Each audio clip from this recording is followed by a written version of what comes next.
You're listening to a podcast from cancer.net. This cancer information website is produced by the American Society of Clinical Oncology, known as ASCO, the world's leading professional organization for doctors who care for people with cancer. The purpose of this podcast is to educate and to inform. This is not a substitute for professional medical care and is not intended for use in the diagnosis or treatment of individual conditions. Guests on this podcast express their own opinions, experience, and conclusions. The mention of any product, service, organization, activity, or therapy should not be construed as an ASCO endorsement. Cancer research discussed in this podcast is ongoing, so the data described here may change as research progresses. In this podcast, Cancer.net Associate Editor Dr. Norah Lynn Henry covers new research in breast cancer treatment, prevention, and survivorship, presented at the 2022 San Antonio Breast Cancer Symposium held December 6th through 10th.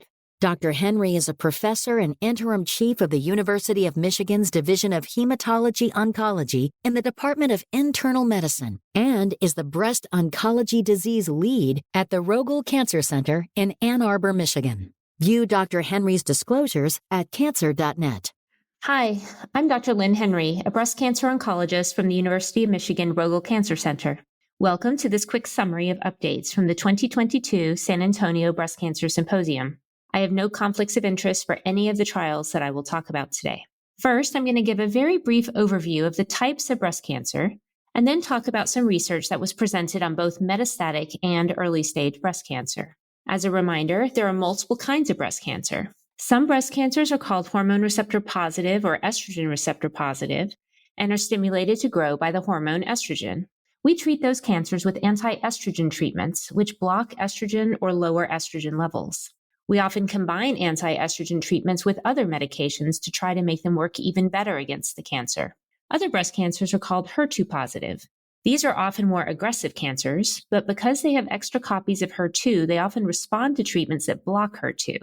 Finally, there are breast cancers that don't have hormone receptors or HER2 receptors. These are called triple-negative breast cancer and are also often fairly aggressive cancers. One of the most exciting takeaways from the San Antonio meeting was the promise of new medications on the horizon to treat hormone receptor-positive, HER2-negative metastatic breast cancer. A commonly used treatment for metastatic breast cancer that is hormone receptor-positive and HER2-negative is fulvestrant, which is a type of medicine called a SERD, or selective estrogen receptor degrader. At the meeting, we heard new data about two new SERD medications, elacestrant, that was tested in the Emerald trial, and camizestrant that was tested in the Serena trial, both of which are oral pills instead of injection medications, and both of which may work particularly well against tumors that have mutations in the estrogen receptor called ESR1. In addition, we heard about capivasertib, which is an AKT inhibitor that was shown to work well when combined with fulvestrant and had less toxicity than some of the similar drugs that had previously been tested.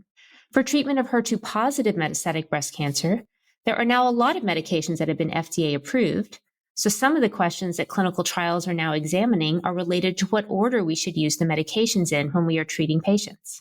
We heard about two studies of the medication trastuzumab deruxtecan, which I'm going to refer to as Enhertu. This drug is a combination of the anti-HER2 antibody trastuzumab plus a chemotherapy drug, and the antibody targets a drug to a cancer like a guided missile. Enhertu is currently routinely used to treat patients with metastatic HER2-positive breast cancer.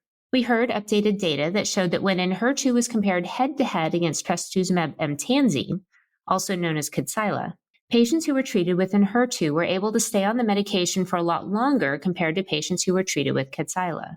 We also heard that for patients who had already been treated with Kadcyla but it was no longer working, it is reasonable to switch to treatment with Enhertu at that point, because it is still likely to be effective.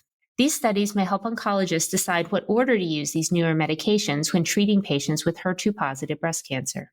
To switch gears a little bit, I'll now talk about another study I found interesting. This one is in the setting of people who are at high risk of developing breast cancer, but who haven't actually been diagnosed with cancer yet. In general, people are recommended to take either tamoxifen or an aromatase inhibitor medication, which is the same as treatment for patients who have been diagnosed with hormone receptor-positive breast cancer, but in this case, it's trying to prevent them from ever getting breast cancer in the first place. However, many people don't take the medications because they are concerned about side effects. A study was therefore performed in Italy that compared the 5 milligram dose of tamoxifen, which is only 1/4 of the full dose, with placebo for 3 years.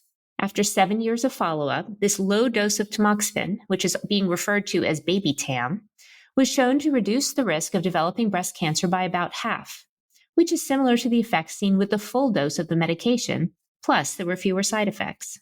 This lower dose is likely to be used regularly for prevention of breast cancer based on these findings, although this lower dose of tamoxifen has not yet been tested to see if it is as effective as the full dose of medication for preventing breast cancer recurrence. So it is not routinely recommended for patients who have a diagnosis of breast cancer to receive this lower dose. Finally, I will touch briefly on exciting results from the POSITIVE trial, which is a trial conducted around the world that examined whether it is safe for young women with hormone receptor-positive breast cancer to stop taking anti-hormone therapy to become pregnant. The women on this trial stopped taking endocrine therapy after taking it for about 18 to 30 months, and then spent up to 2 years trying to become pregnant.